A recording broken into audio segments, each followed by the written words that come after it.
अस्सलाम वालेकुम दोस्तों, उम्मीद है आप सब लोग खैरियत से होंगे। बात करेंगे बाबरी मस्जिद के बारे में।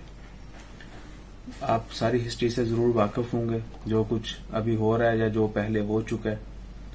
हम एक नई बात बताएंगे आपको। इंडिया के एक बहुत मशहूर शायर हैं, बल्कि दुनिया में उनका नाम है मुमताज राना के नाम से। उन्होंने ऐलान किया है कि वो अपनी 5.5 एकड़ जमीन जो है वो बाबरी मस्जिद के लिए अतिया करना चाहते हैं।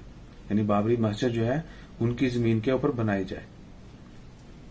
अब क्या होगा वो आने वाले वक्त में पता चल जाएगा, लेकिन उन्होंने ये पेशकश क्यों की, उसकी लॉजिक है, उसकी रीजन है। लेकिन वो बताने से पहले मैं आपको बता दूं कि वो एक बड़े पाए के शायर हैं। उनकी एक गजल मैं नीचे डिस्क्रिप्शन में भी डाल दूंगा, यू कैन रीड दैट, और जरूर पढ़िएगा। उसका एक शेर मैं आपको पढ़ के सुनाता हूँ, आपकी आंखें नम होंगी। उन्होंने माँ के ऊपर एक गजल लिखी थी। उन्होंने लिखा है कि चलती फिरती हुई आंखों से अजान देखी है, मैंने जन्नत तो नहीं देखी मगर माँ देखी है। सो ये एक शेर है उस गजल का। गजल जो नीचे डिस्क्रिप्शन में है, आप जरूर पढ़ें। तो उन्होंने अतिया इसलिए की है, उन्होंने कहा जी जो बाबरी मस्जिद के लिए अभी जगह रखी गई है धनीपुर में, वो बहुत दूर दराज इलाके में, जहां पर ज्यादा लोग जा नहीं पाएंगे, सफर करना पड़ेगा, और यानी सिंपली के आबादी से दूर है, जहां पर अभी मस्जिद बनाने के लिए जगह मुख्तस की गई है। तो उन्होंने कहा जी वहां पर हॉस्पिटल बना दिया जाए या देकर किसी भी पर्पज के लिए यूज की जाए, और उनकी जमीन जो कि बरेली में दरिया के किनारे पर है, वहां पर जो है उनकी 5.5 एकड़ जाती जमीन जो है उसके ऊपर बाबरी मस्जिद बनाई जाए। वहां पर आबादी है, लोग जाके इबादत कर सकें, इजीली एक्सेसिबल है। सो ये मेन रीजन है। इससे पहले असदुद्दीन अवैसी जो हैं मुस्लिम रहनुमा, एक सियासतदान है इंडिया के, आप सब ने उनके बारे में सुना, बड़ी पुरजोश तकरीरें करते हैं। उन्होंने कहा था कि मुसलमानों को जमीन की खरात की जरूरत नहीं है, यानी हमें खरात में जमीन नहीं चाहिए मस्जिद बनाने के लिए, वी कैन ओन दैट। सो देखते हैं अब आने वाले वक्त में। मुमताज राना साहब ने खत भी लिखा है नरेंद्र मोदी जो प्राइम मिनिस्टर इंडिया के बाबरी मस्जिद जो है जहां पर अब धनीपुर में, वो बहुत दूर दराज इलाका है, वहां पर ना बनाई जाए, उनकी जाती जमीन जो है वो फ्री ऑफ कॉस्ट देंगे और उसके ऊपर मस्जिद बनाई जाए।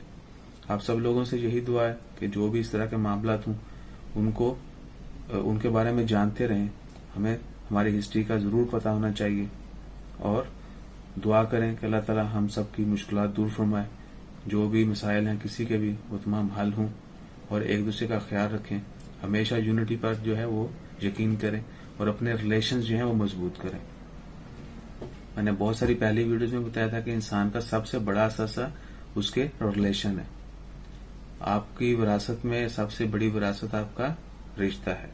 वो किसी भी के साथ हो सकता है, वो दोस्त के साथ हो सकता है, बहन भाइयों, माँ बाप, अजीजों रिश्तेदारों के साथ हो सकता है।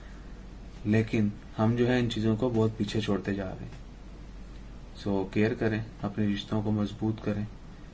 अगर आपको किसी मुश्किल के वक्त में जरूरत होगी, पैसे तो काम आएंगे, लेकिन जो आपके रिलेशन है, या let's suppose you are alone in a room and you are dying, nobody will give you water, nobody will ask you. आप एक कमरे में बंद हैं, आप मर रहे हैं, आपको पानी चाहिए, तो कौन देगा आपको?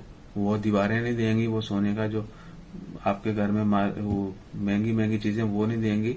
जिनके साथ आपके अच्छे रिलेशन होंगे वही आपके काम आएंगे। और जिस तरह हम खुशी में एक दूसरे के साथ खड़े होते हैं, मुश्किल वक्त में भी एक दूसरे के साथ कंधे से कंधा मिला के खड़े हों। खैर ये सेंटी बातें बहुत सारी वो लंबी हो जाती हैं। इन शॉर्ट, जिन लोगों को बात की समझ आ गई वो जरूर लाइक करें, कमेंट जरूर कीजिएगा, और ये गजल जरूर पढ़िएगा। अपना ख्याल रखिएगा। जज़ाकल्लाह, अल्लाह हाफिज।